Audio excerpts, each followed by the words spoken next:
lot of concepts, right, that we're talking about here simultaneously. Hey, Abby. And we're trying to get a sense of the distinguishing these and understanding them distinctly. So now, as I said, the floor is open for anybody who wants to begin the conversation. We can talk. We can respond to the talks, to the specific things that were said, ask questions, or just talk more broadly about this topic. So who's first? Yeah, Jennifer. I'll start with a question that's probably not appropriate for this session, so I'll ask it now, but maybe you'll tell me to save it for later. It's fine. It's the change over time issue. And so the institutional story, under what circumstances, I mean, for Bob, kind of is press freedom suppressed, and why does that happen in some countries and sometimes and some this and that? What really got me focused on this was the kind of the predisposition to conspiracy thinking. Right? I mean, if that's an underlying predisposition, then presumably it has always existed at the same level. It is increasing now. It is more available to be used in the political arena now. Something. I mean, of an underlying predisposition. The logic is that it's essentially constant. And so, what is it that's making? Maybe we're just not paying attention to it, and we should have been in the past. I could go through the same kind of question with most of the other presentations, and I'll spare you that. But I think at least what feels urgent for me as the next step after these is why now? What's changed? Is it an institutional story? Is it a psychological story? Is it all partisanship? I mean, motivated reasoning is not a new phenomenon, right? So, et cetera, et cetera. Okay, great. Diana. Just as one possible answer, what I understand about this is that it's not stable over time. Yes, there are predispositions, but when people feel a lack of control over their environment, they see patterns where there aren't any. And you can see this even in visual experiments where you show people a hazy looking bunch of dots. And if you purposely trigger a sense of lack of control, they are more likely to see patterns and to see the kinds of patterns that lead to conspiracies. So we need to be looking at the sort of the motivation, the external world as much. I mean, it's the intersection between what's happening in the external world and the underlying psychological predispositions. Yeah, and that's where the real edge is going to be. Yeah. No? Yeah, I mean, I guess I would. So I've done those studies are very, unfortunately, I've done 2 studies trying to build on that theory, and those are very small sample of old school psychology studies, I would say. I'll put it lightly. And I've done 2 of those control manipulation studies, and I've only found partial support for that hypothesis. And I'd love to share them with you. I've seen some recent large scale where they trigger a sense of lack of control with the kinds of things that are going on in our environment now. You know, the idea of a majority-minority nation triggers whites' lack of sense of control and so forth. So I think it depends on the context. The purely psychological ones, yeah, I've seen contrary evidence as well, but I think I am more convinced by the large-scale ones that address the sense that people don't feel secure. So I'm sorry, I'll cut off one last sentence. I can't resist. But people will never feel a sense of control, right? I mean, in the 60s, the whole world was out of control, right? In the 70s, women started moving into the labor force. In the 80s, everybody wore goofy clothes. I mean, whatever. So that feels to me descriptively important, but it doesn't feel like an explanation of, even assuming that the evidence is right. I don't know if you want to. Why now? I mean, that's, sorry. So, Julia, and then Lily, and then Bill. Yeah, so my question was related. I was going to ask Joseph if you could distinguish more for me the difference between conspiratorial thinking and denialism, because it seems as though, referencing Shapiro's work, that there's a rational reason to have kind of a denialism or a conspiratorial thinking, which is that you've had experience with people in authority lying to you, right? So is there a so can you explain, I guess you can explain more like where denialism comes from that's distinct from conspiratorial reasoning? Is that a rational response? Or, yeah, if you can kind of flesh that out more, what denialism might come out of if it's not conspiratorial thinking. No, I can't. Okay. I would love to, because that's a great question, and that'll be the next paper. Okay. But this is the very first thing I've done with it. So I haven't used nihilism as a dependent variable to try to figure out what's predicting it. But I have some ideas that find out, and it wouldn't be hard. But with conspiracy thinking, I would probably err toward the side of that it's probably a stable disposition over time, and it's not reacting that much. And Joanne will probably talk about that later. So I was also interested in this idea of predispositions, and my sense of it is not necessarily that it's a predisposition towards conspiratorial thinking, but perhaps sort of sense of threat, right, to any particular identity that's being threatened, in which case you're going to look for an answer that's going to support who your group is. And so it's not necessarily that you're looking for a conspiracy, but you're just looking for information that makes you feel like you're winning again. Whereas, and that sense has been increasing over time, right? The sense of group conflict, partisan conflict, over time that has been increasing. And so it's not that the predisposition is changing, it's that the context is sort of, it's like an epigenetic thing, right? The context is allowing the predisposition to flourish and be more necessary on sort of a psychological level for individual partisans. I haven't tested that, but I'm guessing that I bet that would pan out in some way.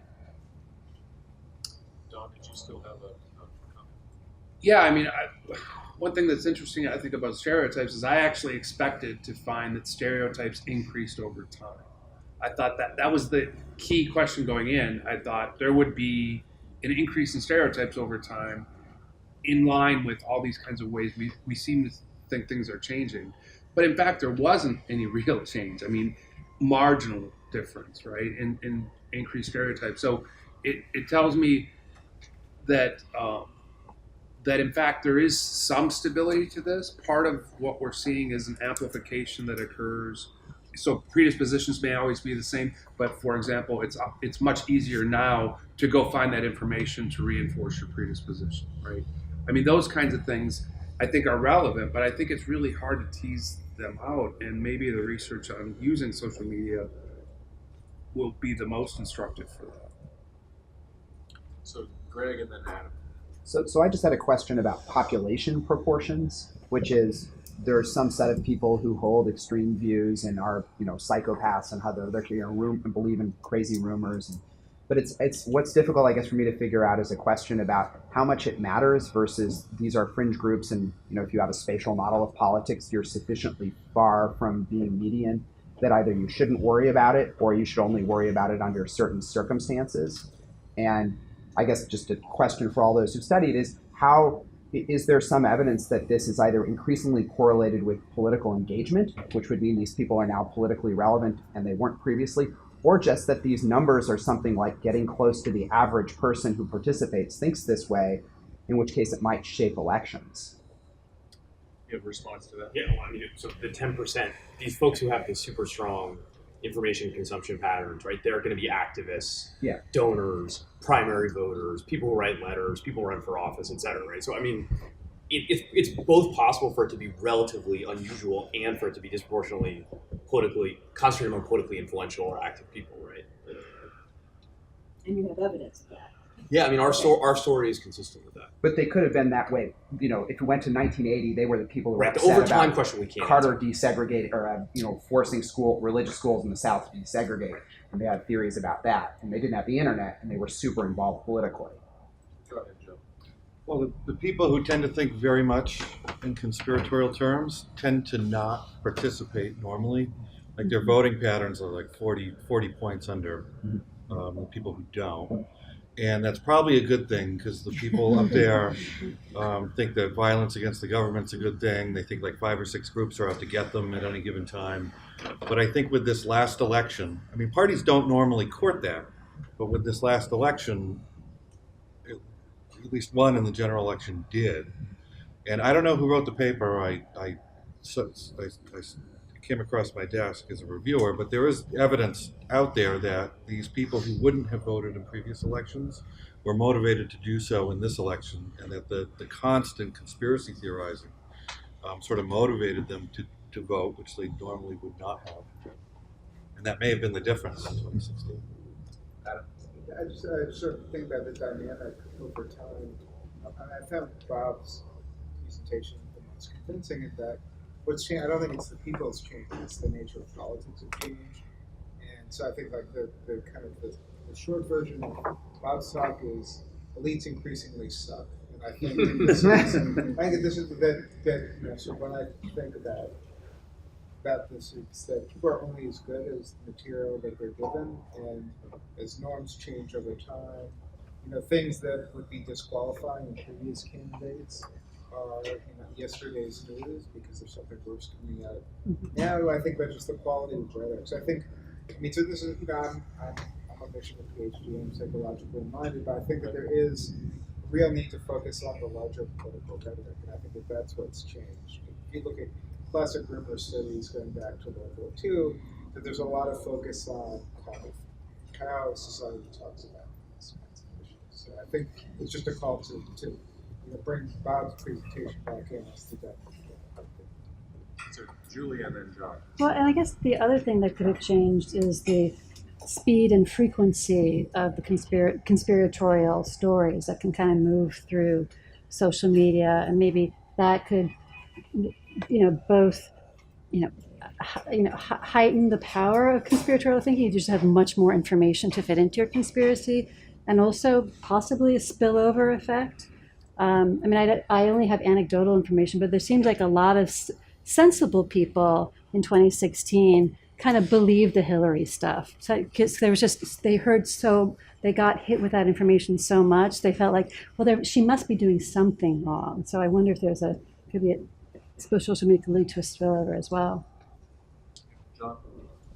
I guess this is a version of what Jennifer said originally, and it's also just to argue with Adam for fun, which is, do we really know that elites increasingly suck? Yeah. I don't know.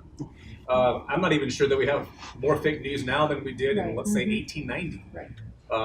Bob Darton talked about the 17th century France for all these little, newspaper well, I mean, what Bob's presentation reminded me was that we have a distinguished history of fake news in this country that's led us to war in some cases, and we didn't even get into like the yellow journalism, USS Maine, or era of journalism, which was largely prior to the rise of the norm of objective journalism.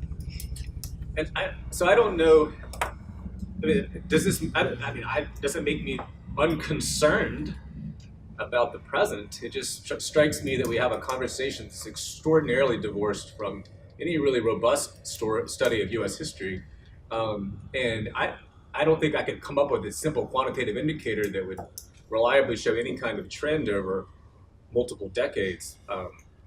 But it strikes me that we're having a conversation that is largely predicated on a year of mass freakout, and not really on anything that would qualify in my mind as actual good social science. And then and the closest that we get is like something like Brendan, and then all of a sudden it's just small number of people doing this, like a small thing, and it's not quite clear what the bigger challenge is. I mean, my concern would be about the ritual component of it in some sense, which is that will we see a further transformation or degradation of norms with regard to the way that elites talk about objective reality? But it strikes me that it's not quite clear to me that despite the very visible examples that we may have coming from the White House, that we're dealing with an era that's particularly bad on that score. I just pose that as a provocation if it is. But So Joanna and Diane. Right, and I was going to echo that. I'm very glad, David and Liz, you changed the title of this and took out the post-truth title, because that presumes there was a truth era, and I don't think there ever has been. I don't think all of a sudden we've become motivated reasoners. All of a sudden we've been interested in finding information that's congenial to our beliefs and avoiding information that's not congenial to our beliefs. Whether there's been an increase over time as a result of, say, the internet, I don't know, because prior to the internet, think about World War II and think about how the U.S. government was trying to tackle rumors. It was spread person to person. And it was just as impactful for the people who believed them and for the people who propagated them and spread them. So the medium is different, but I don't think that the acceptance of them is any different than it ever was. It could be better. It could, right? Well, potentially, yeah. Because there's more counter information that people can have available now than they had before. So I'm constantly resisting this phrase post-truth at all, because it assumes facts not in evidence, and probably facts that are very counter to the notion of that we're in a post-truth world now. Yeah, I just want to concur with John's characterization of this as a mass freakout. Yeah. In some ways, because I think that is a good description. I think, we have to remember in some ways, I remember when I was in graduate school, all people ever complained about was the fact that the media was just full of nothing but mainstream voices. And now, extreme voices.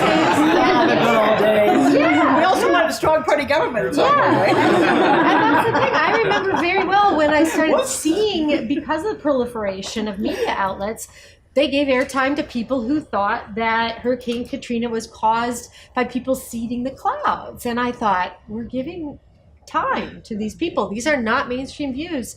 Some of the faculty should be very happy who had graduate school, but of course they're not. And so those ideas didn't get mass distribution in the old days. Now they do. And I think it's also worth showing a little sympathy for the mass public, especially, I see a lot of people criticizing the mass public for, things like being afraid of vaccines and so forth. Well, a lot of this is greater transparency. No competent doctor will tell you there's zero risk. There's not.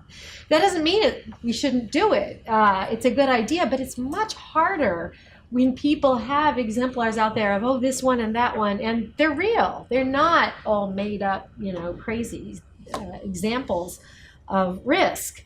But I think probabilistic understanding is not something that is very widely held by the public. So anytime you find one particular exception, it kind of overrides the fact that this is the right thing to do collectively. So I guess I just want to say that even, for example, since Trump was elected, I can't remember whose paper this is. I'm sorry, it's not mine. But liberal conspiracy thinking has increased greatly since Trump was elected. So it's a sense of, oh my God, what happened? This isn't the world that I thought we lived in, and they feel out of power. So anyway, I guess I do think this is a very strong reaction that perhaps will pass, but I don't know if that's the case yet. So, still have. Sure. I wanted to also on the comments about, sort of fake news and misinformation not being new, but there is something that is new, I think, and it has to do with the scale economies of the ability to massively distribute certain kinds of information. So when candidate Trump came down the elevator and announced his presidency, he had 20 million Twitter followers, right? So think for a moment how that compares to the average daily readership of the New York Times, or the average daily viewership of CNN or Fox News. So what's interesting is what that changes, because all presidential candidates prior to Trump, and even all the ones simultaneous, were in a different relationship with people who could mass distribute their messages. They had to have kind of a reciprocal relationship. If they went out of bounds, the people who controlled the New York Times and CNN could write bad stories about them ad infinitum. With Trump, the dynamic was almost flipped. They needed him, in a sense, more than he needed them, because he had his channel. So it doesn't mean a regime change, because there aren't a lot of people who have 20 million Twitter followers. But I think one of the changes is who else can start to play in this game, where basically they have their own metaphor, they have their own megaphones, and in a sense they can set their own rules, because once you can set your own rules, now you can define what's new, what's real, and what's fake. So I agree with Diana on the substance, but I also want to add that I think the mass freakout itself is really important, because it has real consequences for how people act, and sort of the polarization. Because I think if you asked the general public how many people were influenced by fake news, the number that they would perceive would be a lot higher than 10%. They would say, what's President Trump's approval number? 40%? That's what probably they would say. I don't know. But I think that it's important to understand it the reality of it, but also to take into account how the perception of it has an impact on political life as well. Well, I want to push back against the pushback. I guess I'm very elites sucked in the 19th century too. So I think, but I guess what I have in mind is kind of think about it, kind of the larger kind of post World War II order. I think, and there's people make good points. Shane said about lack of mainstream thing, but I think the problem is not just political rhetoric, but also I talk a lot to folks at MIT who are concerned about scientific rhetoric. That started with climate change, but now other people are very worried about kind of the loss of the currency of expertise. And I think that is different, and I think that that's an important thing. Think about the medical field. I've been talking to groups of doctors who are worried about kind of that they are thinking about a post-truth era. That kind of scientific progress brings us certain places. Diana pointed out, right? There are problems with vaccines. But remind that old Steve Martin skit on Saturday Night Live, right, with the leeches and kind of need a good bloodletting there. And that's not so far from what I see some people in Cambridge, Massachusetts talking about. So it's not just on the left and the right, but I do think that it's not just about extreme political rhetoric, but it's thinking about the stuff that feeds into that and the larger implications for society. But I think that where we are in agreement, I've been reading a lot of Reconstruction, post-Reconstruction history, and right, so like things, elites have always sucked, I guess. But I think that what I'm thinking about is in comparison to 30 years ago. Did you think that we would live in a time where the person who's president would say, "I never said this"? You can roll tape of them saying their thing, setting aside everything about all the other things that he's done. They said, like, "I never said that global warming was a hoax. It was cooked up by China," and then it's on tape where he's saying it. I think that, that's what I think is different, and that's what worries me. Morgan, and then for Jennifer. Morgan, go ahead. I was actually just going to say something about Jen's book. But, now, on this question historically about what is new and what isn't new, really looking forward to the historical studies coming out of looking at that. The one that did just come out, actually, is the Rand book that I guess Jen's going to talk about. I think that's a fascinating look in one chapter about this decline of trust over time. And I guess I'll let you characterize this, but if I understood it right, what Adam is saying about how there are a lot of similarities in the production of fake news, but in the distrust toward elites, that seems to be something new, whether it's about populism or it's about something else. That may be the new part of the historical study. But actually, I wanted to ask what you thought of it. Okay, so we did do some historical research in our Truth Decay report. We explicitly did not use the term post-truth politics because we didn't think that truth hasn't decayed everywhere. If you look at like baseball and business, data is increasingly important. So why is it just in this political and civil discourse where it doesn't matter? And so that's why we chose a different term. And the purpose of our historical research was to address this question of, is this new? And we found, obviously fake news is not new. There's many instances throughout U.S. history where we've seen similar phenomena, but there are some things that are different. One is the extent to which people are willing to reject objective facts. So there have always been skeptics. Vaccines is a good example. If you look at the history of vaccine skepticism, it goes basically since the start of vaccines. People have been skeptical of them for various reasons. But what you see now, if you start looking around the year 2000, is data in support of vaccine safety is becoming increasingly strong, and the number of people who are skeptical of vaccines on both sides of the political aisle is increasing at a pretty rapid rate. And you see this in other areas as well: climate change, GMOs, and data on crime statistics. It's where there's this divergence between data and people's attitudes, and that's something that we don't find evidence of in these past periods that we looked at. That could be because we don't have good polling data, so we can't rule that out. But we did try to look for other types of qualitative evidence of this type of phenomenon. The other thing that's different is this idea of trust. There's been decline in trust in institutions in many different periods. So you can look at, like, after the Great Depression, trust in banks and the government was pretty low.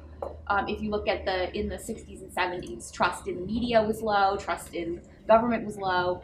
But what we see now is a level of the absolute level of trust is significantly lower. So even though we saw declines in trust in previous eras, the level at which it is like 20 points lower in some cases than it was in these previous eras. So there does seem to be something different about now, even though there are similarities. And part of it could go back to what Skip was saying about the change in the scale and scope of information that's available and the amplifying effect that has. And there could be other things. It could be the level of political polarization, and other types of dynamics. And so that's something that we're continuing to look at. Same first, and back. Maybe from a media studies perspective, two things have changed, or it's the beginning of the very major change. One is that word-based or word-centered communications is being replaced by image-centered communication, and that has, I think, huge consequences.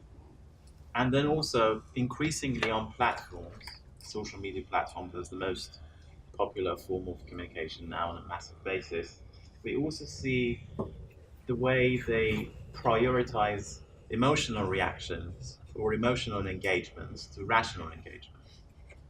When you put all these together and you look at how this mass freak, as that person said, is happening, I think this is related to this. I mean, maybe it's too provocative to say that we are entering the era of post-enlightenment, not necessarily post-truth, because the Enlightenment was about obviously getting rid of prejudices, and you see a rise of prejudices. You see the deprioritization of rationality increasingly, systematically, structurally.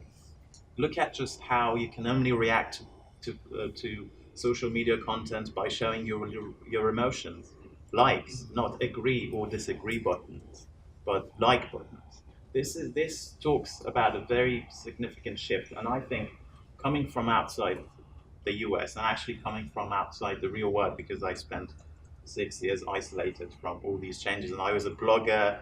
That time text was very important, hyperlinks were so important, and it guaranteed the diversity that you wouldn't find on social media. It guaranteed a non-linearity that is absent now, and that's why I call the new internet as the new television. So I think, given that this could be the beginning of the post-enlightenment, I think some of the things that we are talking about, especially when it comes to politics and partisan politics, is becoming a reflection of religion in a way. So when we're discussing republicanism and Republicans versus Democrats, we're not talking about ideas anymore. We're talking about religion. These, as if, I mean, this might be provocative, but it seems to me that this is a reincarnation of religion in different forms, and that's why none of these corrections and fact checks and intellectual, reactions activities are actually helpful. And that's again why I think a ritual look at all these communications, all these dynamics is so important, because we're basically talking religion, not politics anymore. Yeah. I mean, I'm completely agnostic of the sort of, not completely agnostic, I go back and forth between yes and no. So the average is agnosticism. But a couple of thoughts about it. One is that, I mean, The Economist has very robust literature on this time is different, right? And I wonder whether anybody here, I have not done this comparative work, but it seems to me that we could learn a lot from looking at their modes of analysis. I mean, not the economics is the subject, but they spend a lot of time worrying about whether this recession is really fundamentally different from the last one, and whether the creation of the Fed really did fundamentally, and whether bubbles, et cetera, et cetera, et cetera.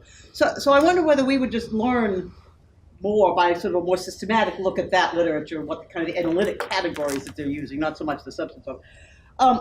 The second thing, it seems to me that I think John and I are kind of playing tag team. One of the things I wonder is kind of what the historical scope is, what the historical scale is on which we ought to think about that this time is different. I mean, what we've got is terrifically good survey data and other kinds of media analyses for roughly the last, or DW nominates, I mean, the last 50 years. If we push really hard, thanks to Adam and Particularly working to go back to the 1930s. But, 150 years ago, right, women were not capable of engaging in rational discourse, right? 200 years ago, African Americans weren't real people. I mean, there's a lot of kind of, do we even think that's a relevant comparison? I don't know. So if we want to make comparisons with the last 40 to 50 years, it seems to me we can at least track systematically what is and isn't changed. You've just done it for us. If we want to go back 200 years, again, sort of the newspaper stories, right? The media was profoundly partisan. Mama, where's my pop? Gone to the White House. And John Adams as, et cetera, et cetera. We all know that history in some vague sense, but I'm not sure even whether that's an appropriate scale. If the political world has changed so much, maybe those are not appropriate historical comparisons. This is sort of a cri de coeur. It's not like I have an argument. One last very quick comment. One of the things I don't understand, and again, Adam has done work on this, and some of the rest of you here. Sort of, if I say that I'm a birther, right, or I say I don't believe in vaccines, or I say GMOs are dangerous, do I actually think that thing, or is this the moment that's being offered to me in a survey to say I hate Obama, I hate those elites, I hate, lousy grocery store food because my kids want, sugared cereal rather. What? I don't, and again, I think Adam's done work on this, and I don't know whether anybody else has systematically looked at sort of, do people actually mean what we think they mean when we carefully word our questions and we give them a very precise set? We think we're doing something systematic and substantive. It's not at all clear to me that they do. So, Jen, and then So I kind of want to take the middle road between Adam and John, which is to sort of suggest that I think one, and I sort of agree with Jennifer that I'm also not, I'm ambivalent or not totally informed. Well, yeah. But I wonder to what extent that a lot of what we're being nostalgic about was a blip in American history in the post-war period, where thinking of Lily's work, that politics had become divorced from social groups in a way. Partisan identities had become divorced from social groups. And to the extent that politics and especially party politics is tied to social groups in a close-knit way, as it has been for most of American history, then what else can we expect? That people are going to sort of treat politics as a religion, and that the value of facts isn't so much in reaching the right or correct outcome, but it's to bolster your side. And so in some sense, I think that it might just be the case that there was this particular confluence of events where you had very strong gatekeepers in the mainstream media that hadn't existed before. You had a model that de-emphasized the partisan press, and you had a politics that allowed for elites to make compromises. Right now, I think the answer to the question of what is different is it's possibly going back to more of the same but in a different way. So if we think about how news was disseminated in the 1800s, it was largely through mouth to mouth. And before literacy rates were up, that's pretty much how all news was delivered. I think what's interesting right now, and I agree actually with Diana that we have a tendency to freak out about every new technology. So I don't mean this point as to be in that vein, but more just a sort of a humble call for thinking about how social media allows us to communicate mouth-to-mouth news in a very rapid way, which could have some upsides and some downsides. So I don't think we should just completely freak out about it, but it's quite possible that is the thing that differs the era that we might be entering now from previous ones that had very similar characteristics. So Lily, then Brendan, then Skip. So I keep thinking, I'm going to sound the alarm again. I keep thinking that one thing that is different is that when we have this sort of new social media, we are allowing smaller voices to have more power and speak more loudly, which is good. It can be really good. However, one thing that we're seeing come out of it in social media is this sort of nihilism, right? Sort of divisiveness for the sake of divisiveness. whether I'm talking about, grouchy trolls or Russian propaganda, right? Like there is a sense of, let's just start a fight because it's fun, and we like to make fun of other people, and we like to make them uncomfortable. And that the fact that there are entire groups of people who are interested in doing that, and organized in doing that, and so organized that they can create memes that go out into the world and start trending all over the place. There have always been really nasty partisan op-eds, right? There have always been really nasty partisan messages. But generally, they've been written in order to make an argument on behalf of a party, not to just divide people and make them hate each other for really no good reason, except maybe undermining American democracy, right? So in my sense is that we are freaking out, but maybe we should be freaking out if the thing that is driving all of this is the kind of burn down the building, let's elect Trump so that we can start, from ashes. That's a different kind of approach to I think, to American democracy and to citizenship and to the sort of the civic responsibility. And that is something that I think we should be alarmed about. It's a different kind of messaging, and it's a different kind of communication. So Brendan and then Skip. So I want to build on Vin's point, because the thing that we haven't quite put on the table explicitly, and I'm not sure why, is the role of polarization in all of this, right? We have had irresponsible politicians before, and we have had, of course, people who don't know very much about politics or misinformed about politics, right? It's the linkage of all those things via polarization that is most new here, right? That we have politicians who are appealing to partisans who have very strong affective reactions to their side.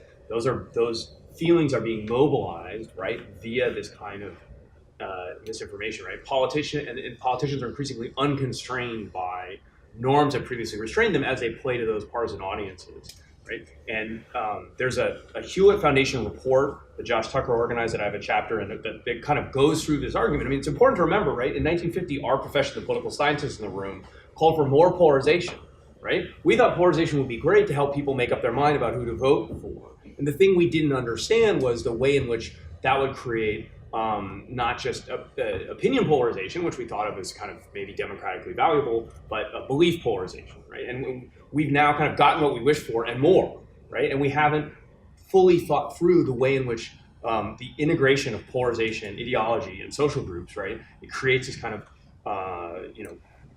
linkage that can fuel misinformation in a different way and mobilize elites to play to their bases, right? And it's not a question, and I think it's really important to be really specific about the role of elites and activists at the base, right? It's not a question of the median voter. Like, I've been a real skeptic of fake news swung the election sort of stories, right? But this can be really important in shaping politics via that activist to elite pathway. And I don't think we've studied that part seriously enough. It's harder to study than just doing surveys of the mass public.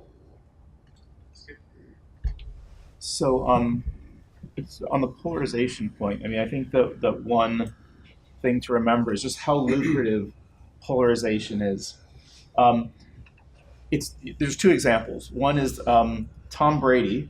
On Sunday afternoons, people will pay hundreds of dollars to watch him throw footballs in a certain way to a small group of individuals.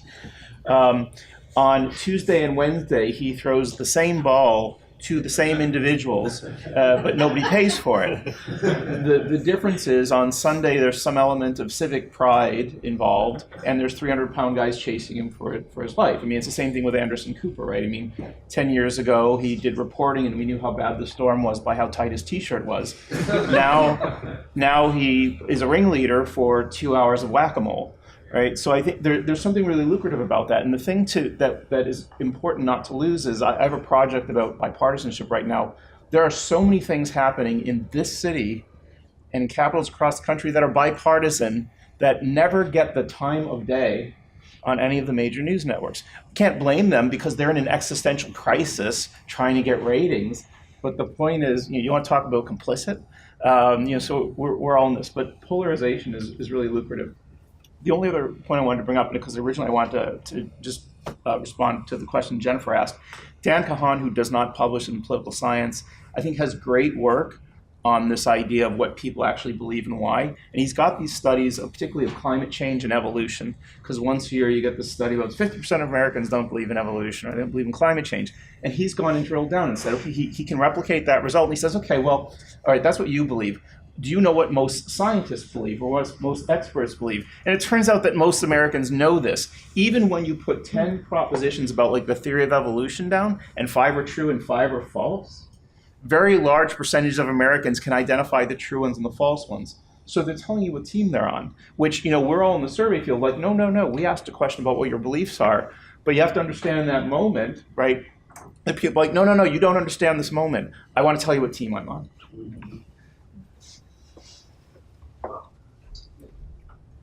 I come out on this about where Brendan does in terms of different changes that have occurred in politics and how the present's different from partisan conflict in the past. Twofold. One is the kind of polarization, or at least partisan sorting, that we've seen. It's occurred on an enormously wide range of issues. It's not just liberalism and conservatism and think of it in race. It's a whole extraordinary range of things. If you go back to 1998, there were no partisan differences on immigration. Now, look at it. And then we can ask the question, to what extent would things look different if Donald Trump was not elected president? The conversation would be the polar opposite. Yes. Oh, on facts and on everything. We wouldn't be having the mass freak out at all. No, everything hinges on 80,000 votes. Yeah, no, I'm not questioning that. The question, it would be much, much, much different. I think. No, I think the tone of the conversation would be. I think the lying part would scale down. But in terms of partisan conflict, if you go back and look at the Republican primary debates, take Trump out of the picture. That would the candidates would be figuring out how to criticize each other, but their primary target was Obama and Hillary Clinton. And then the other piece of this that's different is, at least with the mid-20th century, is that the parties now are more competitive for control of both branches of government. Beginning with 1980, the Republicans became competitive for the Senate, in 1994 the House. So you have partisan differences on a wide range of issues, and the stakes are higher in terms of what can happen with the unified party vote. David, I just mean to say that, of course, we'd be investigating Russia and the interference in the election much more than we are now if Clinton was the president. But in terms of how much concern that we would feel collectively about fake news or about social media as an amplifier or bots or anything like that, I think the fact that the candidate that those things favored won makes an enormous difference in the conversation that we would have. Yeah, I mean, I just feel like we, and I include myself in this, I mean, we are very prone to take the binary of the election outcome as sort of the disposition about what we should think about everything else that's happened.